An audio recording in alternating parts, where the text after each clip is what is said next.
This show may contain strong language and adult themes. Viewer and listener discretion is advised.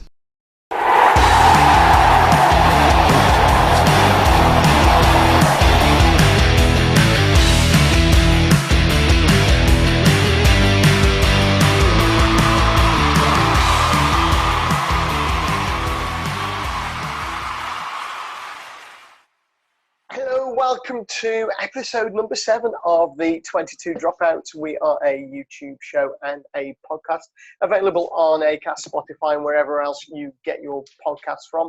We're just a bunch of rugby referees who like to have a bit of a laugh, giggle, and we don't take life all that seriously.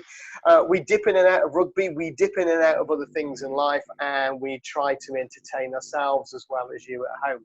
So do make sure that you catch up on our back catalogue by liking and subscribing to us on your podcast provider and on YouTube as well. Now, a bit like last week, people want to dip in and out this week. So with my 22, well, actually part of my 22, because I don't have a full 22 tonight. First of all, it's Chris. How are you doing, Chris? Guten Abend, Michael. How are you? Yeah, very good, mate. How's you? Thought I'd chuck a bit of German in there, just a bit of variety, you know. Yeah, why? I don't know. Yeah, never mind. So what's new with you, mate? Not a fat lot, Michael, I won't lie. Obviously, you know, we can go out and play sport now with another person from another household, so I took full advantage of that today. I went and played tennis with my cousin. Absolutely battered him because he's shocking. A bit like you, apparently. He is like only 9, though, isn't he? He is only 9. He's 16. He needs to get a grip of his life. He's almost 17 for crying out loud. Like, come on. What have you got in your bottle, mate? It's only beer and Moretti tonight, I'm afraid. I'm on the lager. But, you know, it's a nice lager, so we move. You know what? I think I may, it's only a May at the moment, but I may have found my new favourite beer. Really? That's a bold claim for you. It is a bold claim. Very bold claim. It is a bold claim. It is the Staffordshire Brewery Danebridge IPA. If you take beers like Abbott Reserve or something like that, lots of flavour, lots of big flavours, but they're quite high in their alcohol content, whereas this is only 4.5%. But it has those really bold flavours that, I could quite happily drink a couple of those. So that's what I'm going to be on tonight. So cheers, buddy. Cheers, Michael. That's but to be fair, for you to say it's your favourite beer. So yeah, I do think that the Danebridge IPA from Staffordshire Brewery could well be my new favourite beer for and that's moment. Not just to try and entice them into possibly giving us a sponsorship at all, is it? No. I don't know them that well yet. However, Staffordshire Brewery. Staffordshire Brewery, if you're listening. And particularly the wonderful Lauren who was dealing with my order last week. There it is, the wonderful Lauren. He's bringing out the adjectives now. It's getting serious. Although I did notice one of our other 22 members, Mr. Tim Dyer, was on social media today, and he was praising Limestone Brewery for their care package, their emergency box. He watched the pod. He didn't watch the pod. He didn't watch the pod. He watched the pod. He watched the show and listened to the pod. That's the one. He watched the show. He saw my wonderful unboxing of the survival kit, and he went, "Do you know what? I fancy one of those." So he went ahead and bought himself one. Now, Lawrence, I hate to do this to you right at the beginning of the show. Don't say it. Can you just tell us about your? Don't say it. Can you tell me about your big cock, mate? Yes, so I think as alluded earlier, it is a 6.5 big cock. And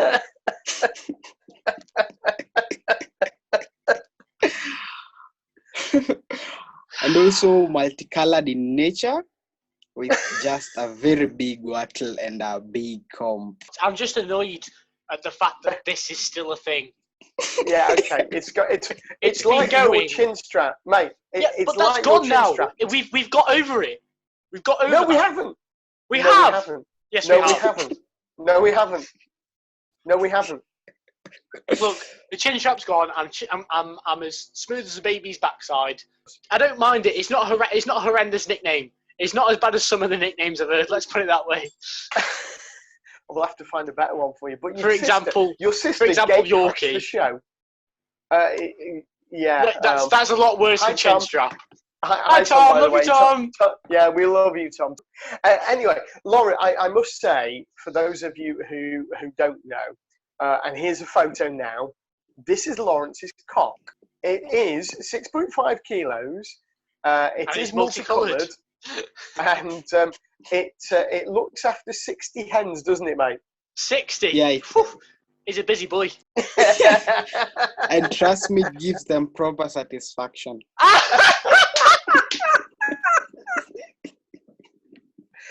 It's like Tinder for chickens, this is, isn't it?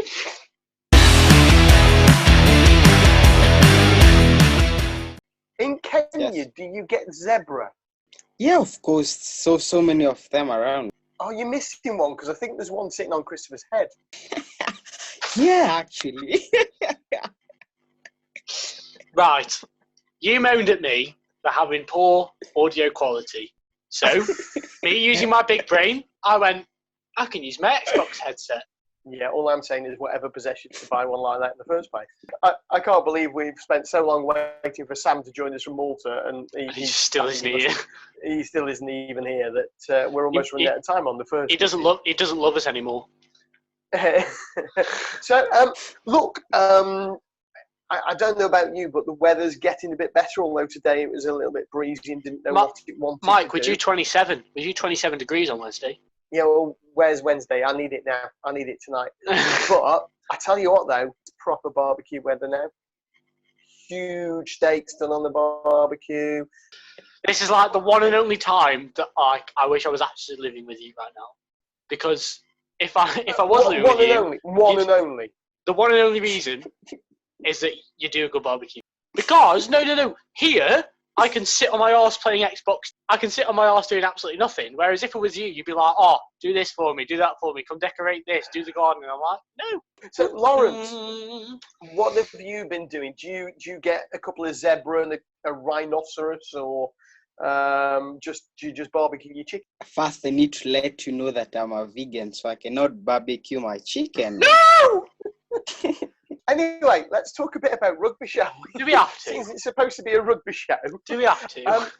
Johan Ackerman, what's going on there? He's decided to quit Gloucester and he's buggering off to Japan to coach there. Well, you know, that's come out of the blue, hasn't it? Our resident local Western Counties man isn't here to talk us through it, but from what he said, you know why Tom isn't here? It's because he didn't get the scoop on this story, and that's why he can't be bothered tonight. Shocking.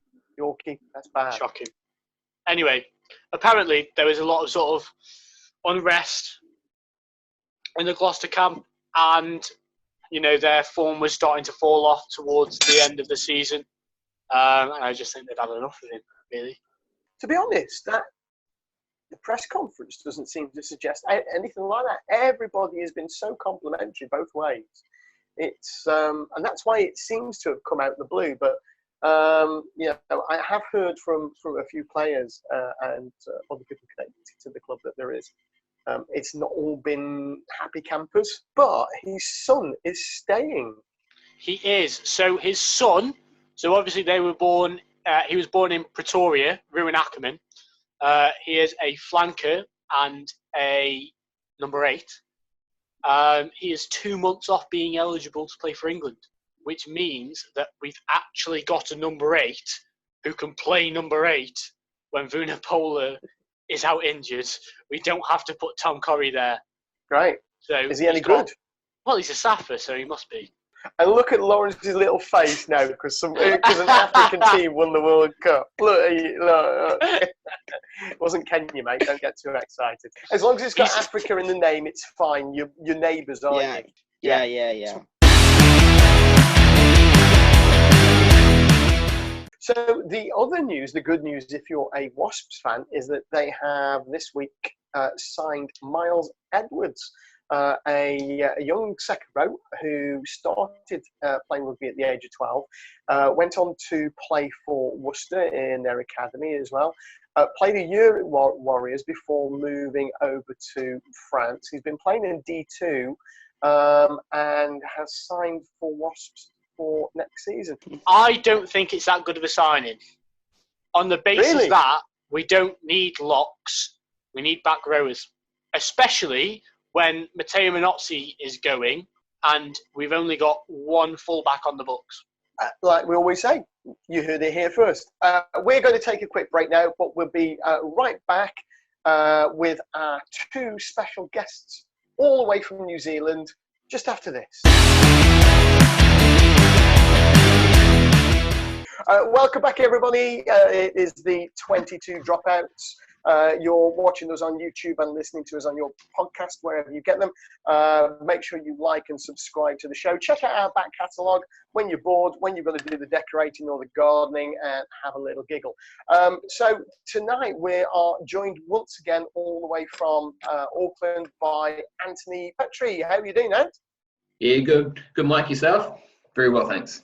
Yeah, I'm much better than you because clearly I got out of bed a little bit before you. I know it's breakfast time, mate, but you could have done your hair.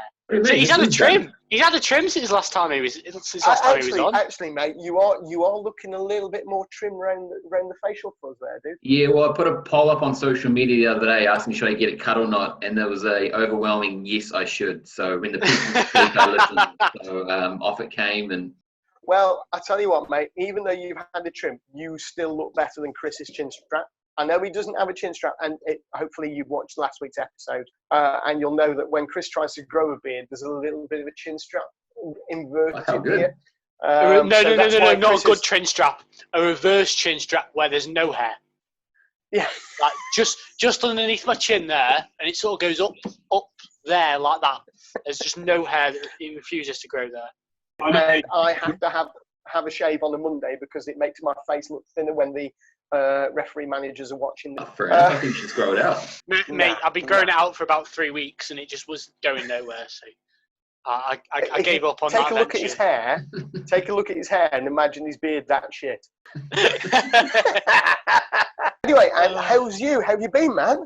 Yeah, good. We're back. We're sort of in level 2 at the moment in New Zealand, so getting back to some sort of normality, which is nice. We went away for a long weekend last weekend, just gone. Which was nice just to get away, get to the beach, and just chill out. So it was awesome. So what's new in terms of rugby? Are you guys training yet? No, not yet.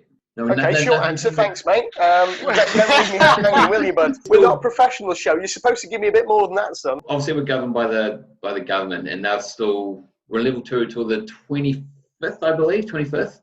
And then they'll make another announcement then as to when people can start training in, or hopefully a return to play on the 20th of June. That's sort of the goal. Oh, that'll be interesting. That'll be good. That will be really good. And of course, some rugby to watch. Well, Super Rugby will start back earlier than that. I'm talking about community rugby here, so Super Rugby starts in a few weeks. Well, when you want community rugby over here, look at 2021 because we've just announced that we're cancelling the rest of this year. Not that rugby's cancelled. We're just cancelling 2020 because it's been a shit year. We're gonna skip everything else. We're gonna restart. I'm not going to get a year old because my birthday's in October. We're missing Christmas, which means all the parents can save some money on presents, and we're just going to restart. We just Control Alt Delete and restart it at 2021. What's the reason behind that? Why have they just cut it for 2020? He was trying to make a joke, mate. He was trying to make a joke and he's gone to shit. That was real cool. Oh, dude. Whoosh! Who says these Kiwis have got no sense of humour, eh?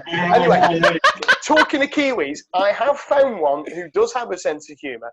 Is that because he laughed at your joke? Yeah, it is because he laughed at my joke. But he also did. Reece Dawson was there for 13 years. So he must have one hell of a sense of humour. I've always wanted to ask somebody, and I think my next guest is probably the right person. If you play for New Zealand as a senior, you are an All Black. If you play for New Zealand as a female, you are a Silver Fern. The Silver Ferns are our national netball team. The Black Ferns are our national rugby team. So, yeah, before all those Kiwi ladies beat me up for calling them netball players, I humbly apologise. Please don't chase me and hurt me, because both of those, I'm easy to catch and I'm easy to get hurt as well. You got one job. Please Get don't. the facts right. Mate, you've been on the pod before. You know what he's That's like. true. He doesn't do any research. He bullshits his way through the entire show and it's for the best. Mate, are you really seriously talking facts and this show? They just don't listen. Your rumor proves that we don't do facts on this show, and I'm going to come back to you on that after we have got the definitive answer from our next guest, who played age grade rugby for the New Zealand national team. Does that make you like a baby powder blue black, or does it just make you a baby black? It's Pat Ray. How you doing, mate? Thanks, Mike. I actually of a fetus All Black rather than a baby. That's how low down the chain we are. Fetus All Black. No, I told you this guy was funny. No, I am proud to say that there were, even though I wasn't one of them, there were a number of players from that team that went on to bigger, brighter colours, and at least I can say I stood beside them singing the national anthem at a number of your very famous stadiums. Yeah, and one of the highlights is beating the Lions as well. Yes, yeah. Beat the Lions in '93 and then beat the French team the next year. So even better. Yeah, pretty humbled to do that. I can tell you it was the longest 4 days of my life when we beat the Lions, because it was a Tuesday game, and I'm pretty sure I had to call in sick because I was a policeman at the time. I had to call in sick Wednesday, Thursday, and Friday. Because Saturday was the test match. It was the second test between the Lions and the All Blacks in Wellington, and the Lions actually got up and beat the All Blacks that day. So I think for about 48 hours, Hawke's Bay was All Black beaters, because we've beaten the team that could beat the All Blacks. Oh, mate, that's super. I love it. You're going to hang that around your neck as a badge of honour, and we salute you, sir. That is absolutely fantastic. But, you talk about other people going on to bigger, better things. You did you just did it with a whistle rather than a ball in your hand, mate. Yeah. I often said that had I have given up rugby 2 years earlier to take out the whistle, I probably could have gone a little bit further. But then, the last 2 years of my playing career were the ones that I was just looking at Anne's face when you said that. I was like, what was your face doing there? I just call bullshit. Oh, man. Just remind me, how close is Auckland to Bay of Plenty, and can he drive over and punch you later? Oh, he could, but he couldn't catch me. That's the issue. ooh! I spy some rivalry, gentlemen. Oh, one thing I have a very long friendship relationship with Ant's father, so I wouldn't do anything to hurt his son. Kerry and I go back a long, long way. We were police officers together. He coached me in one of my most successful club teams, so he's lucky I got a soft spot for his old man, otherwise I'd give him a slap. That's good old-fashioned police work when you can give him a slap, isn't it? Stop! Yeah. But Every episode there's something about police brutality. Just stop it. First it was Lawrence getting rogered by some policeman with his nightstick. Now you're on about police brutality in New Zealand. Like, can we stop? Chris, you know how you can't grow hair under your chin? You've got that chin strap. Yeah. Yeah. So I have the same problem, but mine is because I have a 17 centimetre gash under my chin from where a lowlife tried to kill me by cutting my throat with a broken beer bottle. I don't really know what to say to that, to be honest. Stunned. I know how you feel. There's a space over here that I don't have to shave because hair won't grow there no more. You can come again because you really have just shut him up. I just don't know what to say. Like, I can't grow a beard because I'm a pussy. Like, I've accepted that, but like, Jesus Christ, that's a story and a half. That was a proper like mic drop. Fuck you, thank you very much. that was like, I'm off. Yeah. You look on the positive side. I was more or less just supporting you in the fact that neither of us can grow hair under our chin. Do you know what? I'll take that. Cheers, mate. Thank you very much. You mean a lot. So,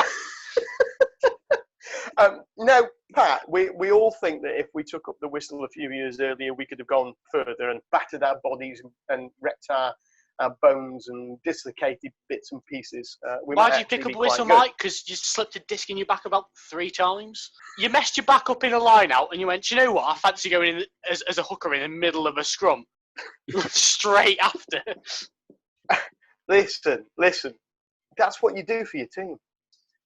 I actually still blame certain colleagues of mine in the refereeing world who completely snafu'd me and set me up so that while we were teaching a level 2 course years ago, I had to play 10 and they had to referee the breakdown, and I got completely snotted and dislocated my knee.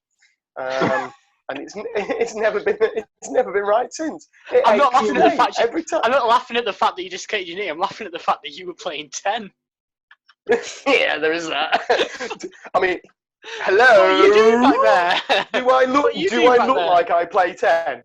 Yeah, sometimes we don't learn from lessons and we retire from playing and we take up the whistle, and then 15 years later we think we've still got it.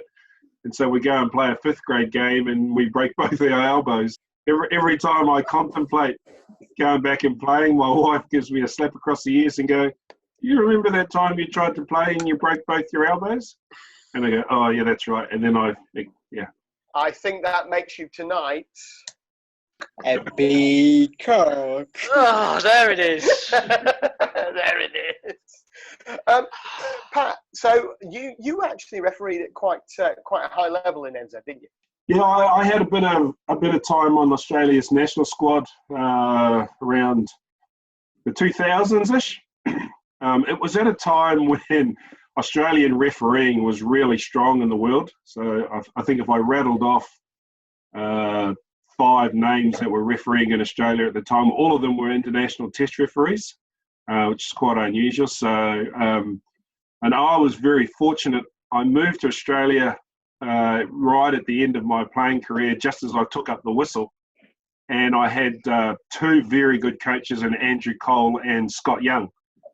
Excuse me. And so they were both international test referees. And it was amazing to have those type of guys to learn off and just and watch, and they'd come to trainings and suddenly they'd disappear for 6 weeks because they'd be in South Africa back in those days when it was Super 12.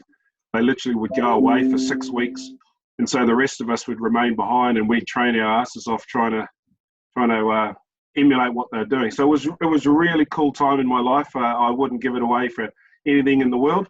It did come to an abrupt end, and life, as they say, moves on, and another chapter opened up, and I took up referee coaching, and I've never looked back. So how's that work for you at the moment? What's your area of responsibility now? Yeah, so I moved back to New Zealand 2015. I got a job with Bay of Plenty Rugby as the REO, which is what Ant does at Auckland. And I did that for 5 years. And then last year, an opportunity opened up within Bay of Plenty Rugby to be promoted to take care of all the community rugby. So the first thing I had to do was hire a new referee education officer, which took me a while, but I took my time because I found probably a really good guy who was only new to refereeing, but he was a school teacher, and so he fitted the bill really well. I'm free. I'm not doing anything for a few months. I think I would let you move to NZ, to be honest, Dad.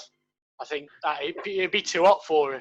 I tell you what, if you're going to come here, like I moved back from Australia to this place. I live in Mount Maunganui, so Ants had to go away on a long weekend last weekend to go to the beach.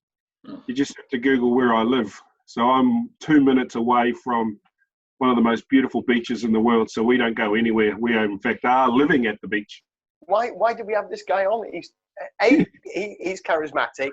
B, he's got better stories than Chris. C, he's not bad looking, and I have to say that as a heterosexual male. And he lives in like a phenomenal place. Can we just not anymore? It's like it's better than. Can you kick him? It's can you better kick than him from having the a chat? French international on. We had a French international on last week, and just Pat's come and blown them all out of the water. So, what's the future hold for you, Pat, and you, Anthony, with in terms of what you're trying to do to get rugby back on track over in New Zealand? I'll go for Pat first because they've both been real gentlemen and answer before the one.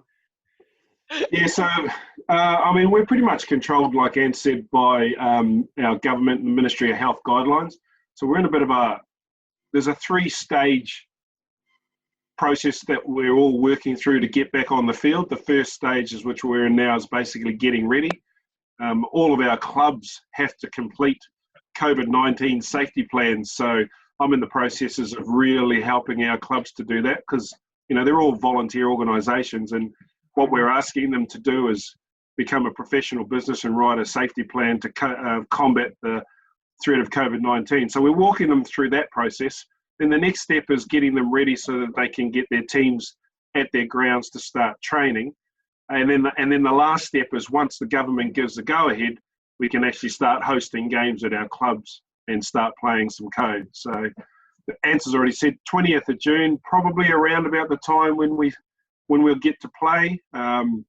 Regionally in the Bay of Plenty, all of the sports have been working together to design an actual window where we can play winter sports and then summer sports. So I believe that announcement's going to be made today, what that window is, and it's still really substantial, even though we've lost a bit of time. So that's really exciting. We just keep telling our stakeholders what's coming. We're a step closer. Yeah, we've got to walk in. We've got to walk in. Pat has been bombed. That's 3 weeks in a row we've had someone walked in on, isn't it? 3 weeks in a row. Pat, bring her to say hello, please, because we do like to see all those that walk in. Hi. Say hi to Telly World and the millions of people that are watching. He's got 2. He's got 2. Off to school now, is it? Off to school. That's my 13-year-old daughter and my wife, who you can't see because she won't stick her head around the corner. Hello. Have a nice day, everybody. I wonder what you were laughing at. I didn't even know they were there, even though I can see mine. And how's things changed since we spoke to you a couple of weeks ago? We're just, Paul, in terms of the referee space in Auckland, we're just really in the planning stages of when do we go back to face-to-face meetings, whether we actually go back at all, whether we stagger those meetings. It's just planning really until we know when we go back to rugby, which we're hoping for the 20th. Are you doing any of that theoretical training with new referees and current referees at the moment? Yeah, well, we have first year classes, so they're face to face, but we might have to look at doing Zoom calls. So the way that we normally do things, we could completely change what we do. So that's what we're working towards at the moment. The only thing that is compulsory in New Zealand is Rugby Smart, which is online now as well. So without Rugby Smart, you can't actually referee in New Zealand. So there's the online stuff, and then there's the practical part of that as well. I've got a question. It's not quite referee related, but a few weeks When ago is it on ever? Rumour Mill, exactly. No, it's rugby related, but not referee related. A few weeks ago on Rumour Mill, someone, I can't remember who it was, mentioned that there's a potential for South African teams to be kicked out of Super Rugby and to make it a Tasman competition only. I was just wondering what your thoughts were on that. Either of you. Speaking on behalf of myself, is we've had that rumour for a very long time that South Africa want to pull out of the SANZA. So if that was to happen, I wouldn't be surprised, because we've had that for years and years and years, that there's a threat of that happening, and they'll go and play in England. Fair enough. I remember it was backed by some Aussie head coaches as well, of some of the Aussie teams, because obviously Safa Rugby is struggling money-wise at the minute. Obviously, So is Aussie Rugby. Going on. Well, that's true. Well, there was another rumour, wasn't there, that New Zealand Rugby were contemplating pulling out of World Rugby. That was a pretty big rumour that someone threw in the ring. There was a much bigger rumour that somebody threw in the ring. And while we're on the subject, I know it's slightly ahead of the time for the rumour mill. Anthony, you stated to us on the rumour mill a couple of weeks ago that Eddie Jones was going to leave England and take over coaching Australia. Any update, Anthony, in New Zealand? Hey, while we're in COVID, it's all happening behind the scenes, mate. So Eddie's to go to Australia, Dave will need to go to England. It's gonna be it's like a player swap, it's only a coach swap. It's gonna happen. I said it'll happen in a few months, so it's only been a couple of weeks. So just hold on, it's gonna happen. Can't fault your answer, mate. He's adamant. It's going to happen. I think Rugby Australia are adamant having their own Australians in charge. So it's they want Eddie, they'll get him. Well, before we move on to rumour mill properly, a few weeks back we happened to have hanging in the background at Chris Asmus's house. That's quite difficult to say. A guitar. Yeah, Chris Asmus's house. And we had a guitar, and very, very badly, mainly because Canada to Europe was a bit of a delay, and then anywhere in the world to Kenya is about a 9-second delay. And we tried all to sing Wonderwall, which was quite bad. So tonight, as a very special treat, for one night only, we have Mr. Pat Neil Diamond Ray, who is going to try and lead us with his guitar in Sweet Caroline. Oh, yes. Yeah, wish us luck, everybody. Yeah, this isn't going to go well. How long have you been playing guitar for, mate? Oh, mate, I learned at a very young age. I would have been about 4, sitting on my mother's lap. I had to do the chords, she did the strumming, and in between songs, I'd be sipping her rum and coke. We'll be playing it in C. Have any of you guys ever been to Hong Kong for the Sevens? I wish. Many years ago. So Richard Kelly, he's one of our Seven circuit referees. He's told me a story about whenever Sweet Caroline comes on, because they normally start playing the chorus during a stoppage or an injury break, they actually can't restart the game in Hong Kong until the chorus is finished. Otherwise, nobody engages in the game. So it's one of those songs that everyone just carries on singing Sweet Caroline. It's just how it works. Yeah, so they break to a commercial and wait for the crowd to finish singing, and then they can start playing some footy. It always starts off really gently, right? Yeah, of course. Where it began. You've got to anticipate, Chris. Okay. I'm trying. But then I know it's growing strong. Here comes some of the British stuff coming in here. Chorus. We'll join in for the chorus. You keep going. Was it in spring? Oh. Spring came the summer. Wave your hands, boys. Come along. This is going to make great talent. Touching hand. Here we go. Reaching out. Touching me. Touching you.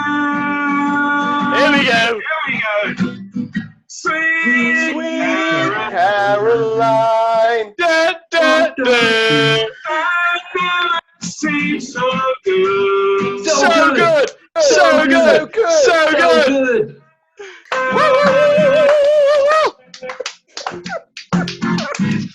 The delay on that was horrendous. To be fair, they are halfway round the world, and I They are, thought to be fair. 5 seconds wasn't too bad. That was fantastic. I love that. I felt like I was in a club for the first time in 8 weeks.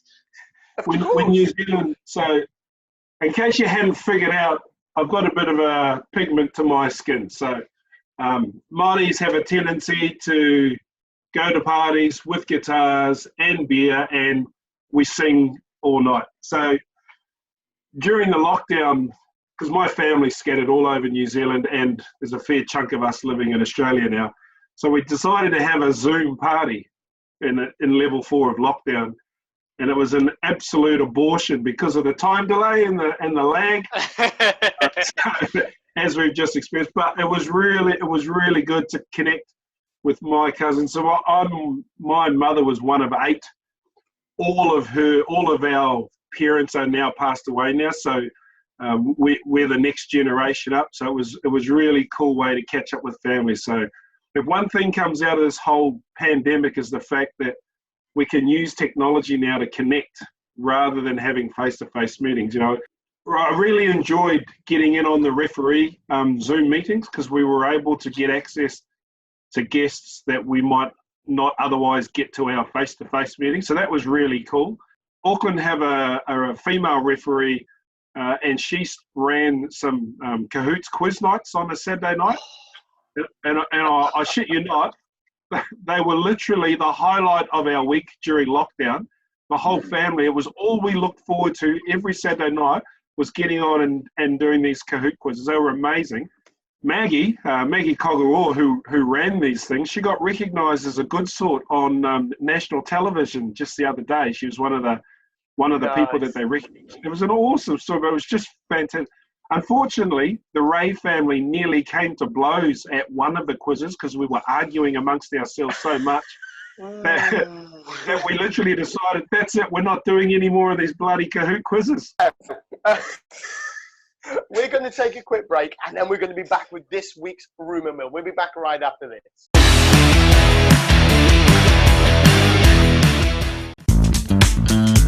When you need clear and concise match official communication systems, look no further than the brand new AXIWE AT350.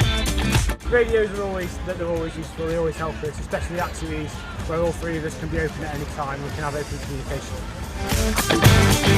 Available now from refcomsglobal.net. Investing profits into match official development worldwide.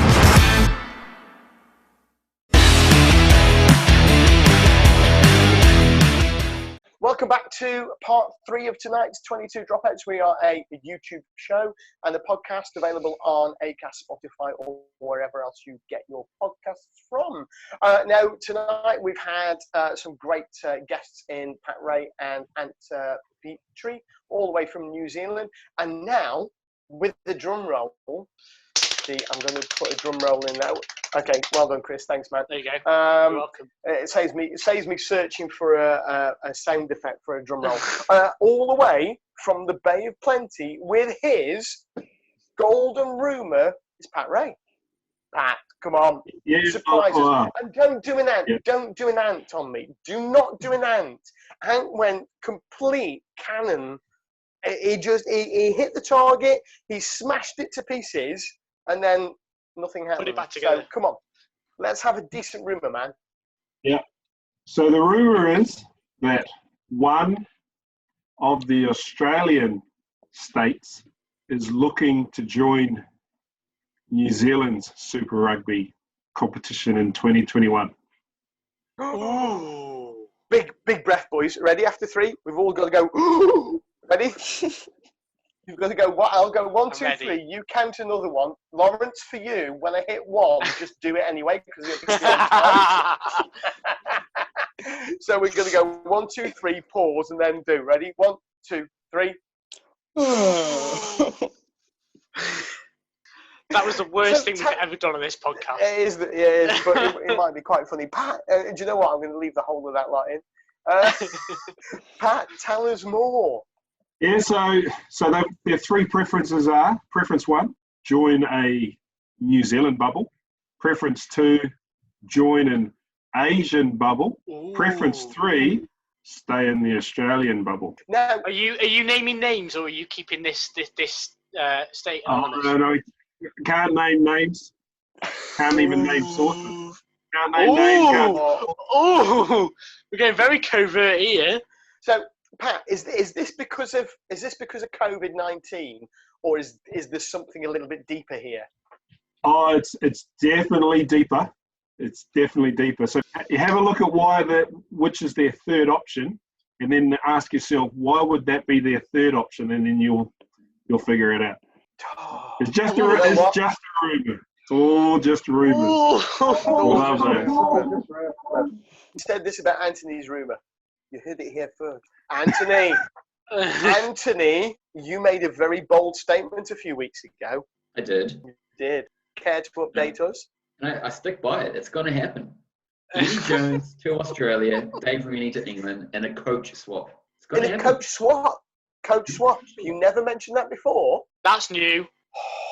He does like to tease, doesn't he? He does like to tease. There's no way in the world Eddie Jones would slash his salary by 80%. Exactly. I think so. Anthony is sticking to his guns, aren't you, man? It's only a rumor, so Look at that face. He keeps a deadpan straight face with this rumor. He does, doesn't he? He does. Big Gary. Poker face. Big Gary. Chris, what have you got this week? Right, so Premiership Rugby are on about reducing the salary cap, okay, amid COVID to try and stop teams from going under. Now, Bristol Bears have come out and said that they shouldn't do it. Bear in mind that their owner is worth about $2 billion, making Bristol the richest side of the league. This also comes Did you just burp? I did. This also comes because they've just signed Kyle Sinclair and Semi Radradra, both believed to be on $500,000 a year deals, and they already have the highest paid player in the league, Charles Piutau, who's on a $900,000 salary.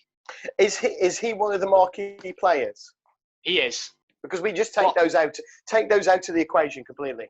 Anywho, in an open letter where is to Sam with his anywho? Oh, he's probably asleep. Realistically, let's be honest. I reckon Sam. Ant, have you heard off Sam tonight? no. No. I reckon he's fallen asleep. I really think he's fallen asleep because he didn't want to see his mate Ant again. It's poor from him. It really is. It's disappointing. It is shocking. We've been ringing him all night, and he's not. Mate, honestly, we've been trying to get hold of him so hard, and we just can't. So Chris. Anyway, in an open letter what is to the Premiership rumour? Rugby, but there isn't really a rumour. It's more of a story. You know It's this more of is a called story a than a rumour mill rumour. for a reason, don't you? Yeah, I know, Pat, but it's listen, like listen, okay then. Mate, The rumour is. mate, The rumour is. Are you ready? The Chris, rumour we're going is. for it. No, Chris, no, I've got the rumour. Chris, No, get out. Chris, shut the fuck up. Ant got the rumour mill. He understood it. It was crap, don't get me wrong, and he stands by it, so I'll give him some credit for that. Pat gets the rumour mill. Chris, you're just telling the story. Give us a rumour, son. Bristol are going to be the next team to be in breach of the salary cap. That's a rumour. Now, that's a good rumour, and it could come true. However, It's very likely to come true. Lawrence, I've got to come to you for some half-decent rumour now. Come on, man. What's new? All right. So, former Saracens flanker called Matthew Henkin is actually going to issue a legal proceeding against Saracens, the club doctor, and a former club doctor also, and his former teammate called Richard Barrington. So, in respect of a concussion that he actually suffered on a team trip. Now, I've heard something similar, Lawrence. Didn't this guy get a hit in the head with a fire extinguisher?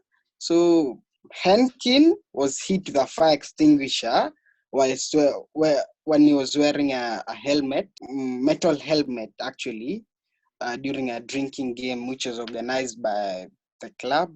So he suffered a concussion, and later on it actually turned to be a brain tumor injury. So he's going to sue actually the club. I've never heard of getting hit over the head with a fire extinguisher as a drinking game. Like, that's a little bit extreme.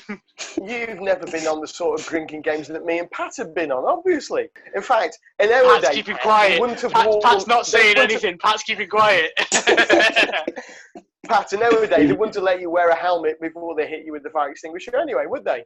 Correct. We've got to remember all of our drinking games predate social media, so we could get away with absolute murder. I'm quite lucky the fact that the last time I went on tour with a vets team was just before the outbreak of social media, because I would have hated to anybody that I know to see what actually happened on that tour. we should have a special episode on what goes on tour doesn't always stay on tour. That could be quite fun. No, especially with people like me and Pat. You'd be baiting out all your Pat. teammates. No. And you would lose friends for life. You can't be. What happens on tour definitely stays on tour, and you can't be telling. Oh no, mate. You can only tell stories about yourself. That's okay. As long as you're not about to like bait out some dude happily married for like 10 years, and you just come in and like shit on the relationship completely. He's now getting a divorce. He's lost his job. He's only allowed to see his kids on supervised visits. Anyway, Lawrence's rumour. To be fair, that's quite interesting, because if that's actionable, and if that goes to court and stuff, and he wins, they're breaching the salary cap. They've just been relegated to the championship. Now they've got a fat lawsuit coming to the dome. Exactly. But apparently, what had happened is after that, allegedly, the doctor then assessed the particular player and said that he wasn't suffering from concussion and he was okay to play, and he went on and compounded the injury from being smacked around the head with a fire extinguisher. I think that's one that's going to run and run. Well, that's all we've got time for tonight. It's been a wonderful episode as usual. Fantastic to have Pat from New Zealand. Say goodnight, Pat. Good night, everybody. There he goes, and Anthony as well, who's clearly second place to Pat tonight. Don't forget to hit the like and subscribe button on our YouTube channel, where you can check out our other episodes as well as the bloopers and the outtakes. Why not download our podcasts from wherever you get your podcasts from? Listen to them in the car, listen to them while you're doing the gardening, or even while you're decorating. Have a chuckle with us. Don't forget as well to follow us on social media, Twitter, Instagram and Facebook. Just check at 22 Dropouts. Now, all the way through May on Friday nights, the Doddy Weir Foundation is running their rugby quiz. Make sure that you go along and check that out. The website is my name, then the figure 5 doddy.co.uk. Links are all there as to the quizzes. It costs less than a pint of beer, and it's all to help the research for motor neurone disease. Now, coming up next week as well, we'll have a special with the CEO of the Doddy Weir Foundation, Jill Douglas. So make sure that you check out our YouTube channel for that. Again, we'll be popping out details on our social media. We hope you've had a great night. Please stay safe, please stay well, and we'll see you next week. Good night.